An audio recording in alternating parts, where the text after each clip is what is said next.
Columbia University, what happened to the land of the free?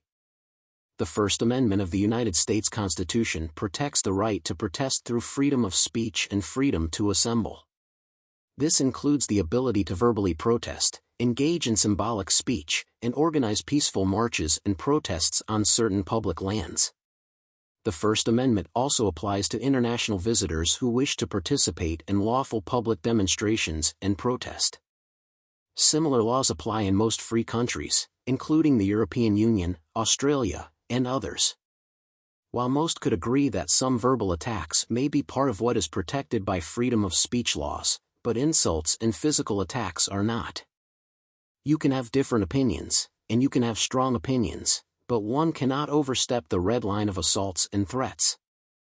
In a country that has the highest murder rate because of the Second Amendment in the U.S. Constitution, referring to the right of the people to keep and bear arms, it shall not be infringed, including the right to keep and bear arms, including ammunition in the U.S.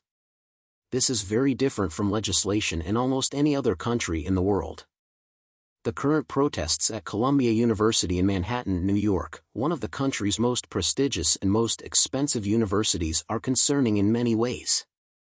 Such intolerant demonstrations have the potential to turn violent and could become a trigger for wider civil unrest. This is especially true in the current U.S. environment of a very critical and controversial election period between a possible President Trump and Biden.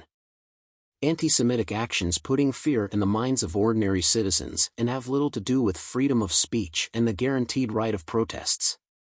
Anti-Semitic threats are surging in a city that is the home of the Statue of Liberty and where 18% of the people are Jewish. A week before the international powwow is welcoming travel agents and tour operators from around the globe to Los Angeles, such developing stories are not what visitors and citizens will see as the land of the free, home of the brave, and as a safe country to travel to. While pro-Israel activists wave the U.S. flag and sing "God Bless America" at Columbia University, it may be interpreted by those supporting peace in Gaza as a message of not being American when voicing this. It has the potential of anti-Semitic and anti-Islamic outcry, even between participating student groups that may not be Jewish or Muslims. This coordinated attack on freedom of expression and protesting genocide at Columbia University is an attempt to stop the spread of such protests to campuses nationwide, others say. How did the protests develop at Columbia University?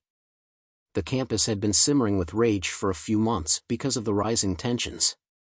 After the Hamas terrorist attack on October 7, numerous Columbia students, who had supported a public letter blaming the Israeli extremist government and other Western governments for the war and casualties, had their personal information leaked online. Conservative politicians and right-wing donor groups exerted ongoing pressure, leading to Columbia University suspending the charters of Jewish Voice for Peace and Students for Justice and Palestine student groups. The suspension occurred because the groups organized unauthorized demonstrations advocating for a ceasefire in Gaza. Colleges nationwide are witnessing a surge in antisemitism and Islamophobia. To prevent political expressions within the dormitories, Barnard College in New York, affiliated with Columbia University, has implemented a prohibition on decorations for dorm room doors. Furthermore, both institutions have taken steps to confine protests to specific areas on campus.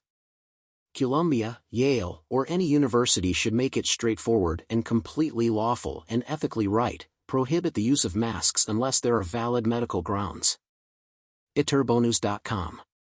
Passover statement by President Biden. In a statement to commemorate the Jewish holiday of Passover on Sunday, Biden said it was necessary to speak out against the alarming surge of antisemitism in our schools, communities, and online. Silence is complicity. Even in recent days, we've seen harassment and calls for violence against Jews. This blatant antisemitism is reprehensible and dangerous, and it has absolutely no place on college campuses, or anywhere in our country. Biden made these remarks in response to recent reports of harassment and threats targeting Jewish students at Columbia University in New York. Activists were captured on social media instructing students to return to Poland and warning them that October 7 would become a daily occurrence for them, alluding to the series of Hamas attacks on Israel that resulted in the loss of 1,139 lives. Not every anti-Israel protester is also anti-Semitic. Chabad at Columbia University, a chapter of an international Orthodox Jewish movement, said in a statement that protesters had also told Jewish students, "You have no culture, all you do is colonize and to go back to Europe." A group of student activists, who spoke out on Sunday, expressed their separation from provocative individuals and reaffirmed their opposition to any manifestation of hate or prejudice in a statement. "We are frustrated by media distractions focusing on inflammatory individuals who do not represent us. At universities across the nation, our movement is united in valuing every human life," the statement said. "Our members have been misidentified by a politically motivated mob. We have been doxxed in the press, arrested by the NYPD, New York Police Department, and locked out of our homes by the university. We have knowingly put ourselves in danger because we can no longer be complicit in Columbia funneling our tuition dollars and grant funding into companies that profit from death." New York City Mayor Eric Adams and New York State Governor Kathy Hochul have also condemned reports of harassment and intimidation at the protests. Columbia, a renowned American university, has become a center of student activism ever since the beginning of the Israeli-Gaza conflict after the October 7 incidents.